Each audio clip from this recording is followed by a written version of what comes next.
Please take your seats.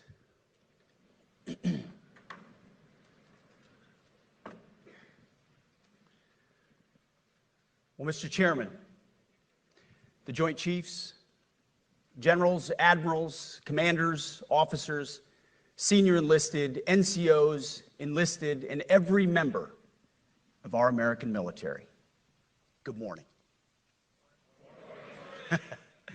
Good morning and welcome to the War Department, because the era of the Department of Defense is over.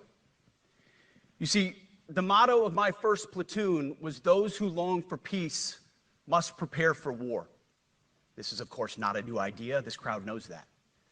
The origin dates to the 4th century Rome and has been repeated ever since, including by our first commander-in-chief, George Washington, the first leader of the War Department. It captures a simple yet profound truth. To ensure peace, we must prepare for war. From this moment forward, the only mission of the newly restored Department of War is this: warfighting, preparing for war and preparing to win, unrelenting and uncompromising in that pursuit. Not because we want war, no one here wants war, but it's because we love peace. We love peace for our fellow citizens. They deserve peace, and they rightfully expect us to deliver it. Our number one job, of course, is to be strong so that we can prevent war in the first place. The president talks about it all the time. It's called peace through strength.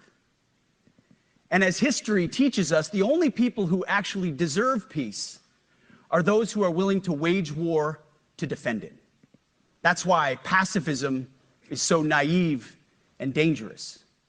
It ignores human nature and it ignores human history. Either you protect your people and your sovereignty, or you will be subservient to something or someone. It's a truth as old as time. And since waging war is so costly in blood and treasure, we owe our republic a military that will win any war we choose, or any war that is thrust upon us. Should our enemies choose foolishly to challenge us, they will be crushed by the violence, precision, and ferocity of the War Department. In other words, to our enemies, F-A-F-O. If necessary, our troops can translate that for you. Another way to put it is peace through strength, brought to you by the warrior ethos. And we are restoring both. As President Trump has said, and he's right, we have the strongest, most powerful, most lethal, and most prepared military on the planet. That is true, full stop. Nobody can touch us. It's not even close. This is true largely because of the historic investments that he made in his first term, and we will continue in this term. But it's also true because of the leaders in this room and the incredible troops that you all lead. But the world, and as the chairman mentioned, our enemies get a vote. You feel it, I feel it. This is a moment of urgency, mounting urgency. Enemies gather, threats grow. There is no time for games. We must be prepared. If we're going to prevent and avoid war, we must prepare now. We are the strength part of peace through strength. And either we're ready to win or we are not. You see, this urgent moment, of course, requires more troops, more munitions, more drones, more Patriots, more submarines, more B-21 bombers. It requires more innovation, more AI in everything and ahead of the curve, more cyber effects, more counter-UAS, more space, more speed. America is the strongest, but we need to get stronger and quickly. The time is now, and the cause is urgent. The moment requires restoring and refocusing our defense industrial base, our shipbuilding industry, and onshoring all critical components. It requires, as President Trump has done, getting our allies and partners to step up and share the burden. America cannot do everything. The free world requires allies with real hard power, real military leadership, and real military capabilities. The War Department is tackling and prioritizing all of these things. And I'll be giving a speech next month that'll showcase the speed, innovation, and generational acquisition reforms we are undertaking urgently. Likewise, the nature of the threats we face in our hemisphere and in deterring China is another speech for another day, coming soon. This speech today, as I drink my coffee, this speech today is about people, and it's about culture. The topic today is about the nature of ourselves. Because no plan, no program, no reform, no formation will ultimately succeed unless we have the right people and the right culture at the War Department. If I've learned one core lesson in my 8 months in this job, it's that personnel is policy. Personnel is policy. The best way to take care of troops is to give them good leaders committed to the warfighting culture of the department. Not perfect leaders, good leaders. Competent, qualified, professional, agile, aggressive, innovative, risk-taking, apolitical, faithful to their oath and to the Constitution. Eugene Sledge, in his World War II memoir, wrote, quote, "War is brutish, inglorious, and a terrible waste. Combat leaves an indelible mark on those who are forced to endure it. The only redeeming factors are my comrades' incredible bravery and their devotion to each other." In combat, there are thousands of variables, as I learned in Iraq and Afghanistan, and as so many of you did in so many more places. Leaders can only control about 3 of them. You control how well you're trained, mostly how well you're equipped, and the last variable is how well you lead. After that, you're on your own. Our warfighters are entitled to be led by the best and most capable leaders. That is who we need you all to be. Even then, in combat, even if you do everything right, you may still lose people because the enemy always gets a vote. We have a sacred duty to ensure that our warriors are led by the most capable and qualified combat leaders. This is one thing you and I can control, and we owe it to the force to deliver it. For too long, we have simply not done that. The military has been forced by foolish and reckless politicians to focus on the wrong things. In many ways, this speech is about fixing decades of decay. Some of it obvious, some of it hidden. Or as the chairman has put it, we are clearing out the debris, removing the distractions, clearing the way for leaders to be leaders. You might say we're ending the war on warriors. I heard someone wrote a book about that. For too long, we've promoted too many uniformed leaders for the wrong reasons, based on their race, based on gender quotas, based on historic so-called firsts. We've pretended that combat arms and non-combat arms are the same thing. We've weeded out so-called toxic leaders under the guise of double-blind psychology assessments, promoting risk-averse, go-along-to-get-along conformists instead. You name it, the department did it. Foolish and reckless political leaders set the wrong compass heading, and we lost our way. We became the woke department, but not anymore.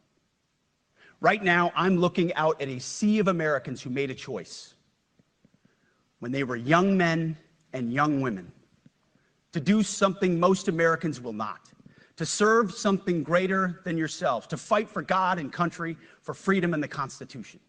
You made a choice to serve when others did not, and I commend you. You are truly the best of America. But this does not mean, and this goes for all of us, that our path to this auditorium on this day was a straight line, or that the conditions of the formations we lead are where we want them to be. You love your country, and we love this uniform, which is why we must do better. We just have to be honest. We have to say with our mouths what we see with our eyes, to just tell it like it is in plain English, to point out the obvious things right in front of us. That's what leaders must do. We cannot go another day without directly addressing the plank in our own eye, without addressing the problems in our own commands and in our own formations. This administration has done a great deal from day one to remove the social justice, politically correct, and toxic ideological garbage that had infected our department, to rip out the politics. No more identity months, DEI offices, dudes in dresses. No more climate change worship. No more division, distraction, or gender delusions. No more debris. As I've said before, and will say again, we are done with that shit. I've made it my mission to uproot the obvious distractions that made us less capable and less lethal. That said, the War Department requires the next step. Underneath the woke garbage is a deeper problem, and a more important problem that we are fixing and fixing fast. Common sense is back at the White House, so making the necessary changes is actually pretty straightforward. President Trump expects it. And the litmus test for these changes, it's pretty simple. Would I want my eldest son, who is 15 years old, eventually joining the types of formations that we are currently wielding? If in any way the answer to that is no, or even yes, but, then we're doing something wrong. Because my son is no more important than any other American citizen who dons the cloth of our nation. He is no more important than your son. All precious souls made in the image and likeness of God. Every parent deserves to know that their son or their daughter that joins our ranks is entering exactly the kind of unit that the Secretary of War would want his son to join. Think of it as the golden rule test. Jesus said, "Do unto others that which you would have done unto yourself." It's the ultimate simplifying test of truth. The new War Department golden rule is this: do unto your unit as you would have done unto your own child's unit. Would you want him serving with fat or unfit or undertrained troops? Or alongside people who can't meet basic standards? Or in a unit where standards were lowered so certain types of troops could make it in? In a unit where leaders were promoted for reasons other than merit, performance, and warfighting? The answer is not just no, it's hell no. This means at the War Department, first and foremost, we must restore a ruthless, dispassionate, and common sense application of standards. I don't want my son serving alongside troops who are out of shape, or in combat unit with females who can't meet the same combat arms physical standards as men, or troops who are not fully proficient on their assigned weapons, platform, or task, or under a leader who was the first, but not the best. Standards must be uniform, gender neutral, and high. If not, they're not standards. They're just suggestions. Suggestions that get our sons and daughters killed. When it comes to combat arms units, and there are many different stripes across our joint force, the era of politically correct, overly sensitive, don't hurt anyone's feelings leadership ends right now. At every level, either you can meet the standard, either you can do the job, either you are disciplined, fit, and trained, or you are out. And that's why today, at my direction, and this is the first of 10 Department of War directives that are arriving at your commands as we speak and in your inbox. Today, at my direction, each service will ensure that every requirement for every combat MOS, for every designated combat arms position, returns to the highest male standard only. Because this job is life or death. Standards must be met. And not just met, at every level, we should seek to exceed the standard, to push the envelope, to compete. It's common sense and core to who we are and what we do. It should be in our DNA. Today, at my direction, we are also adding a combat field test for combat arms units that must be executable in any environment at any time and with combat equipment. These tests, they'll look familiar. They'll resemble the Army Expert Physical Fitness Assessment or the Marine Corps Combat Fitness Test. I'm also directing that warfighters in combat jobs execute their service fitness test at a gender-neutral, age-normed male standard scored above 70%. It all starts with physical fitness and appearance. If the Secretary of War can do regular, hard PT, so can every member of our joint force. Frankly, it's tiring to look out at combat formations, or really any formation, and see fat troops. Likewise, it's completely unacceptable to see fat generals and admirals in the halls of the Pentagon and leading commands around the country and the world. It's a bad look. It is bad, and it's not who we are. So whether you're an airborne ranger or a chairborne ranger, a brand new private or a 4-star general, you need to meet the height and weight standards and pass your PT test. And as the chairman said, yes, there is no PT test. But today, at my direction, every member of the joint force at every rank is required to take a PT test twice a year, as well as meet height and weight requirements twice a year, every year of service. Also today, at my direction, every warrior across our joint force is required to do PT every duty day. Should be common sense. I mean, most units do that already, but we're codifying it. And we're not talking like hot yoga and stretching. Real hard PT, either as a unit or as an individual.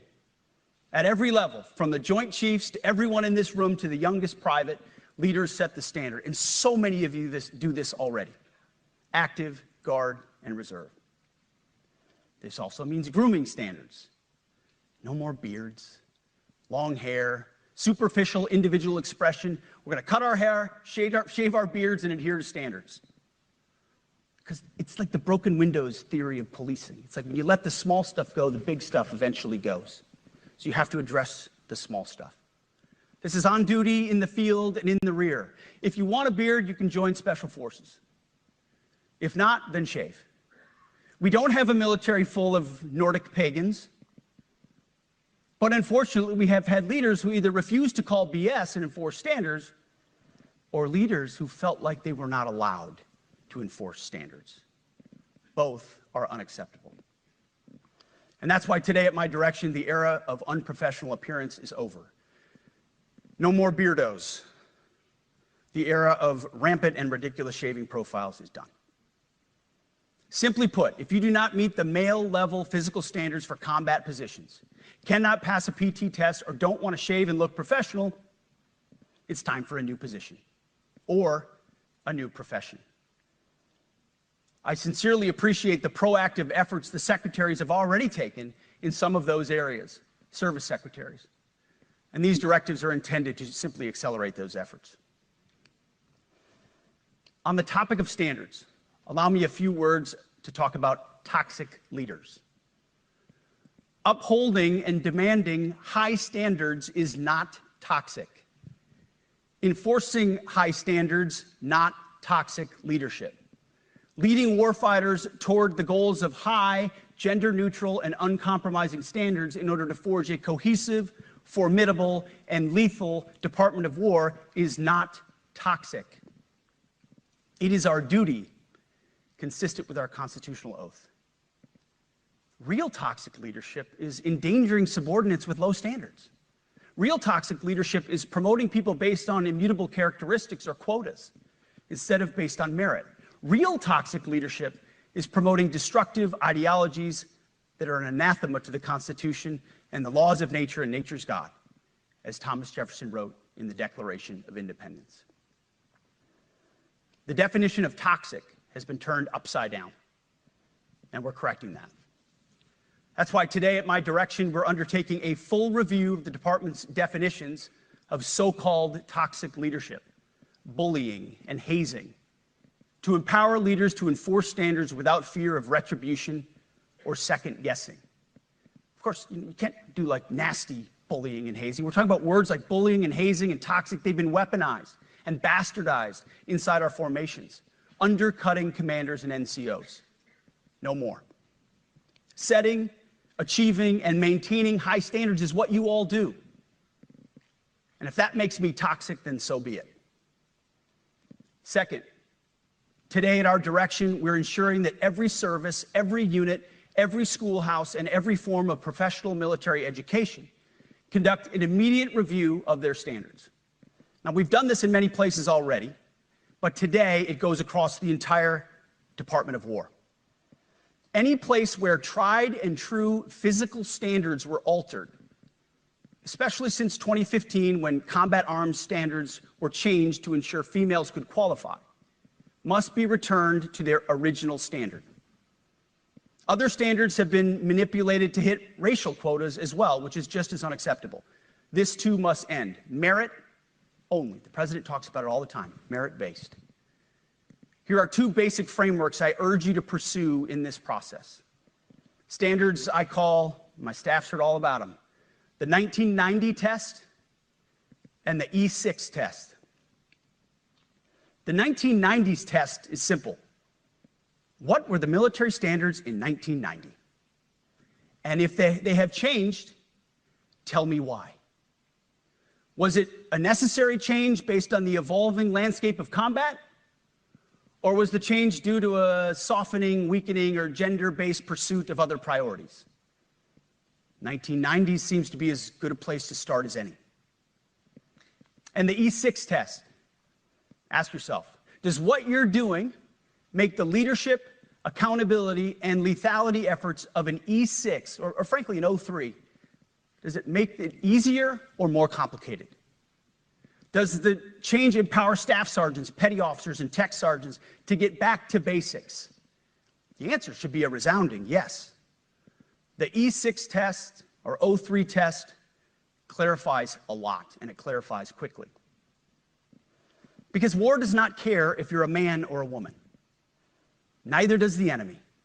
Nor does the weight of your rucksack, the size of an artillery round, or the body weight of a casualty on the battlefield who must be carried. This, and I want to be very clear about this, this is not about preventing women from serving. We very much value the impact of female troops. Our female officers and NCOs are the absolute best in the world. But when it comes to any job that requires physical power to perform in combat, those physical standards must be high and gender neutral. If women can make it, excellent. If not, it is what it is.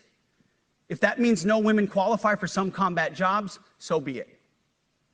That is not the intent, but it could be the result, so be it. It will also mean that weak men won't qualify because we're not playing games. This is combat. This is life or death. As we all know, this is you versus an enemy hell-bent on killing you. To be an effective, lethal fighting force, you must trust that the warrior alongside you in battle is capable, truly physically capable of doing what is necessary under fire. You know this is the only standard you would want for your kids and for your grandkids. Apply the War Department Golden Rule, the 1990 test, and the E6 test, and it's really hard to go wrong. Third, we are attacking and ending the walking on eggshells and zero defect command culture. A risk-averse culture means officers execute not to lose instead of to win. A risk-averse culture means NCOs are not empowered to enforce standards.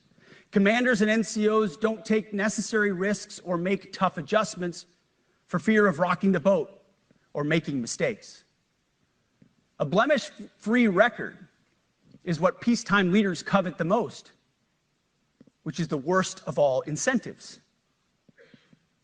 We, as senior leaders, need to end the poisonous culture of risk aversion and empower our NCOs at all levels to enforce standards. Truth be told, For the most part, we don't need new standards. We just need to reestablish a culture where enforcing standards is possible. And that's why today, at my direction, I'm issuing new policies that will overhaul the IG, EO, and MEO processes. I call it the No More Walking on Eggshells policy. We are liberating commanders and NCOs. We are liberating you. We are overhauling an inspector general process, the IG, that has been weaponized, putting complainers, ideologues, and poor performers in the driver's seat. We're doing the same with the equal opportunity and military equal opportunity policies, the EO and MEO at our department. No more frivolous complaints, no more anonymous complaints, no more repeat complainants, no more smearing reputations, no more endless waiting, no more legal limbo, no more sidetracking careers, no more walking on eggshells. Of course, being a racist has been illegal in our formation since 1948. The same goes for sexual harassment. Both are wrong and illegal. Those kinds of infractions will be ruthlessly enforced. But telling someone to shave or get a haircut or to get in shape or to fix their uniform or to show up on time or to work hard, that's exactly the kind of discrimination we want. We are not civilians. You are not civilians. You are set apart for a distinct purpose.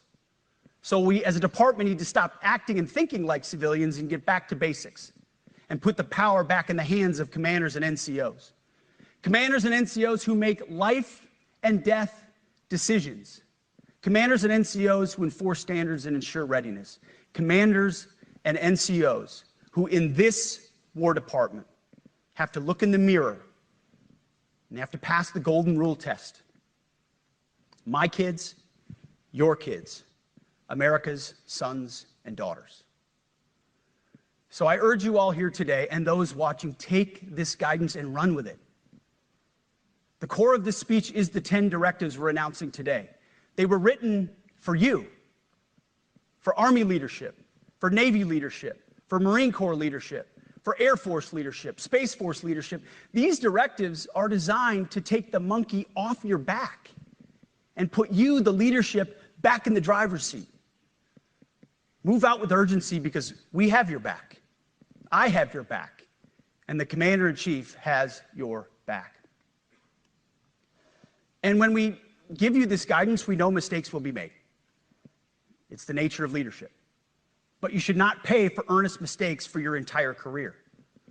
And that's why today, at my direction, we're making changes to the retention of adverse information on personnel records that will allow leaders with forgivable, earnest, or minor infractions to not be encumbered by those infractions in perpetuity.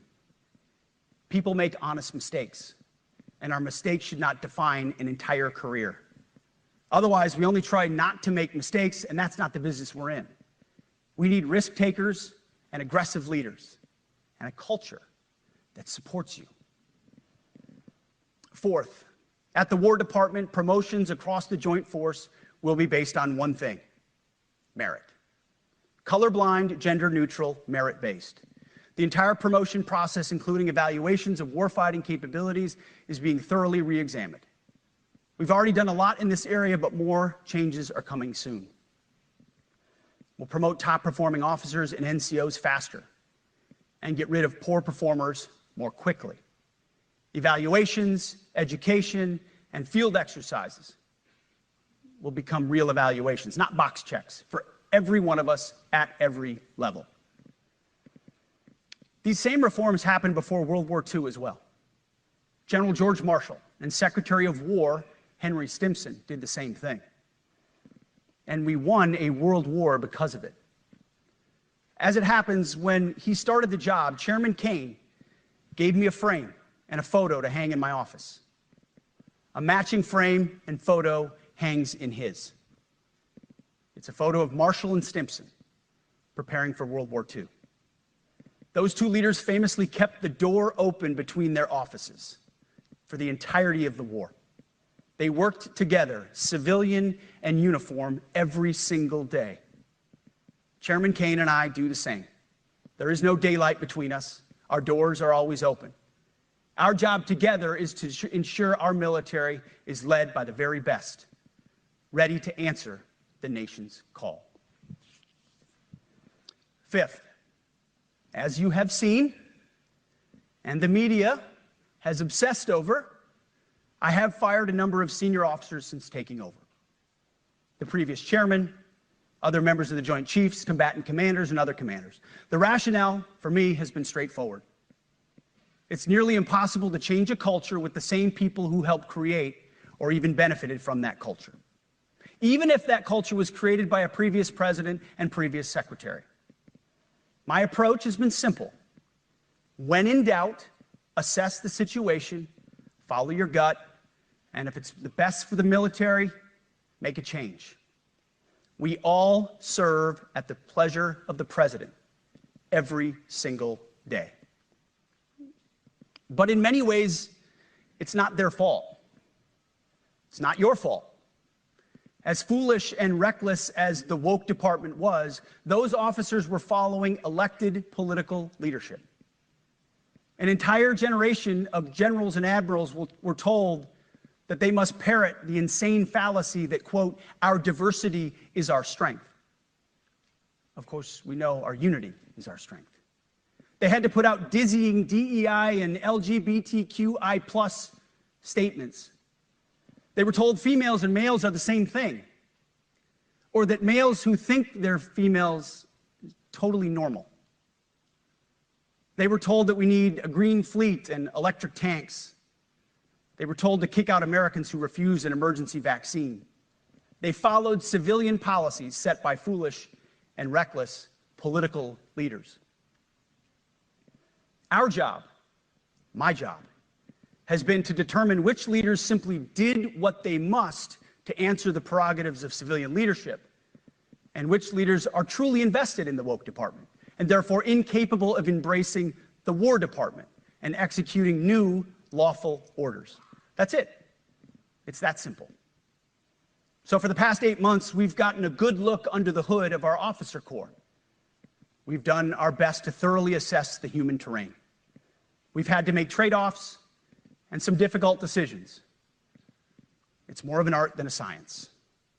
We have been and will continue to be judicious, but also expeditious. The new compass heading is clear. Out with the Shirellis, the Mackenzies, and the Millies, and in with the Stockdales, the Schwarzkopfs, and the Pattons. More leadership changes will be made, of that I'm certain. Not because we want to, but because we must. Once again, this is life and death. The sooner we have the right people, the sooner we can advance the right policies. Personnel is policy. But I look out at this group, and I see great Americans. Leaders who have given decades to our great republic, at great sacrifice to yourselves and to your families. But if the words I'm speaking today are making your heart sink, then you should do the honorable thing and resign. We would thank you for your service. But I suspect, I know, the overwhelming majority of you feel the opposite. These words make your hearts full. You love the War Department because you love what you do, the profession of arms. You are hereby liberated to be an apolitical, hard-charging, no-nonsense, constitutional leader that you joined the military to be. We need you locked in on the M, not the D, the E, or the I, not the DEI or the DIE of dime. By that I mean the M, military, of the instruments of national power. We have entire departments across the government dedicated to diplomatic, informational, and economic lines of effort. We do the M. Nobody else does. And our GOFOs need to master it in every domain and every scenario. No more distractions, no more political ideologies, no more debris. Now, of course, we're going to disagree at times. We would not be Americans if we didn't. Being a leader in a large organization like ours means having frank conversations and differences of opinion. You will win some arguments, and you will lose some arguments. But when civilian leaders issue lawful orders, we execute. We are professionals in the profession of arms. Our entire constitutional system is predicated upon this understanding. Now, it seems like a small thing, but it's not. This includes as well the behavior of our troops online. To that end, I want to thank and recognize the services for their new proactive social media policies. Use them. Anonymous, online, or keyboard complaining is not worthy of a warrior. It's cowardice masquerading as conscience. Anonymous, unit-level social media pages that trash commanders, demoralize troops, and undermine unit cohesion must not be tolerated. Again, O3s, E6s. Sixth, we must train and we must maintain. Any moment that we are not training on our mission or maintaining our equipment is a moment we are less prepared for preventing or winning the next war. That is why today, at my direction, we are drastically reducing the ridiculous amount of mandatory training that individuals and units must execute. We've already ended the most egregious. Now we're giving you back real time. Less PowerPoint briefings and fewer online courses, more time in the motor pool, and more time on the range. Our job is to make sure you have the money, equipment, weapons, and parts to train and maintain, and then you take it from there. You all know this because it's common sense. The tougher and the higher the standards in our units, the higher the retention rates in those units. Warriors want to be challenged. Troops want to be tested. When you don't train and you don't maintain, you demoralize.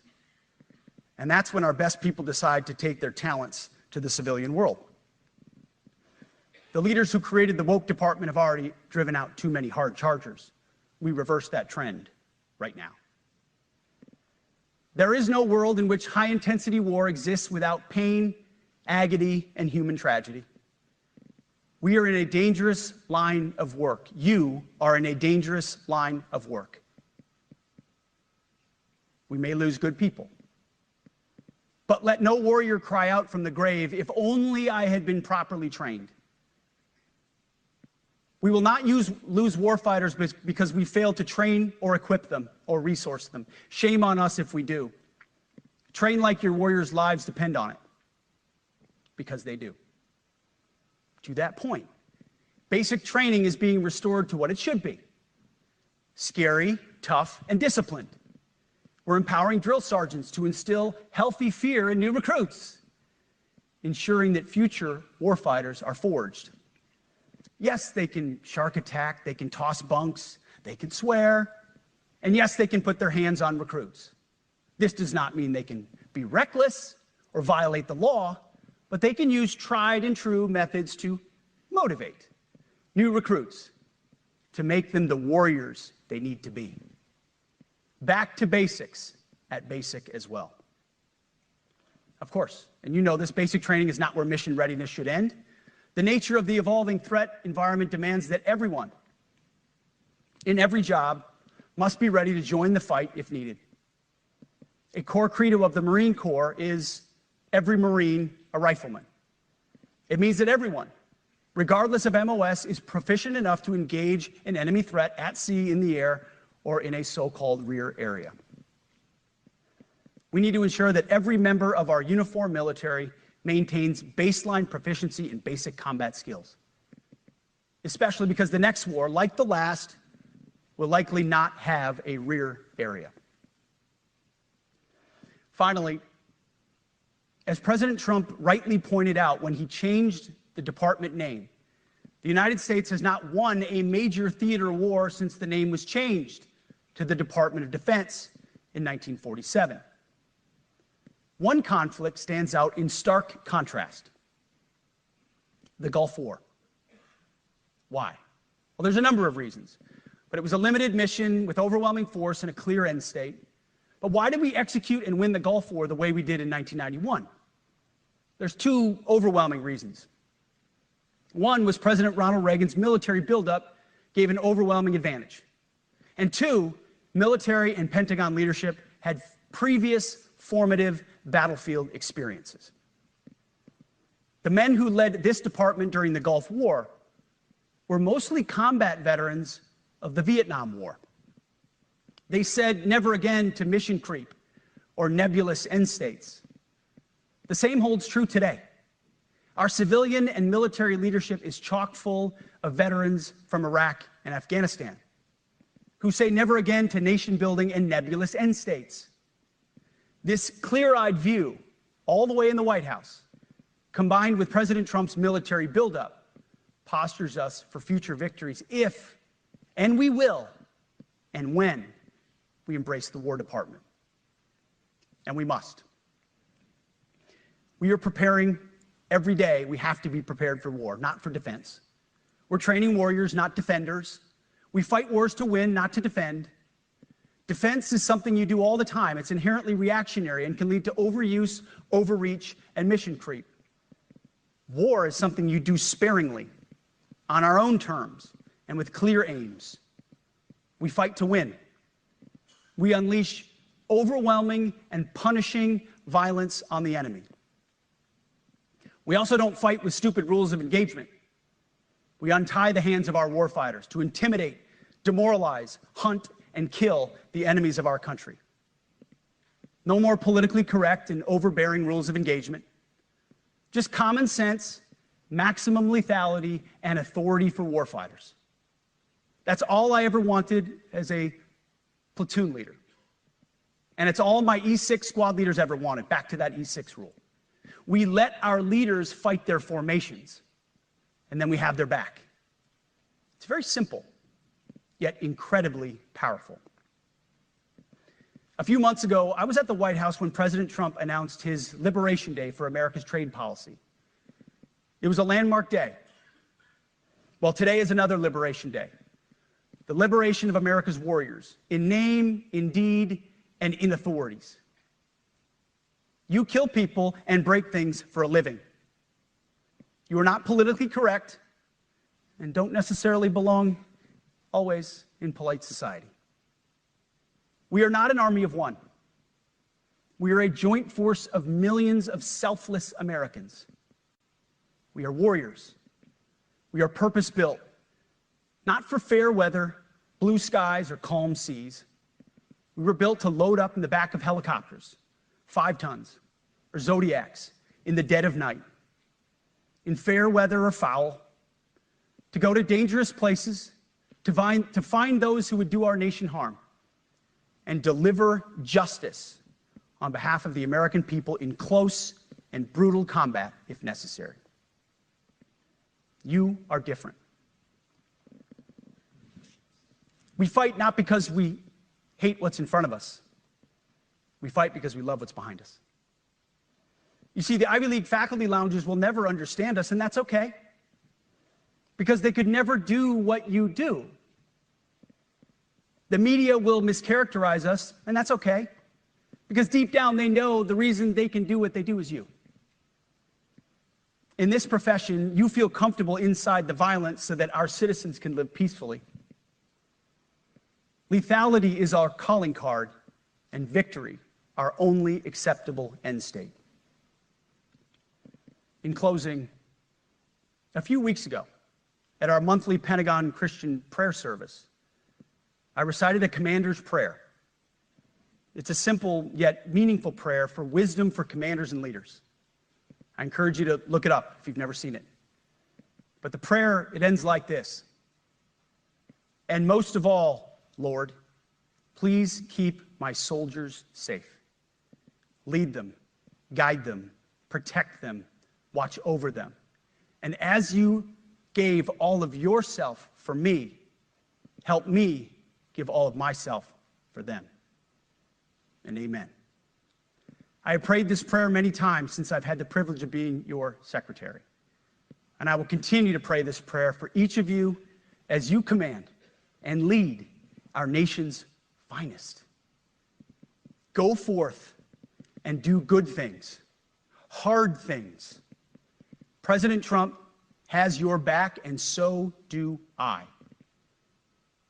And you'll hear from him shortly. Move out and draw fire. because we are the War Department. Godspeed. Room, attention.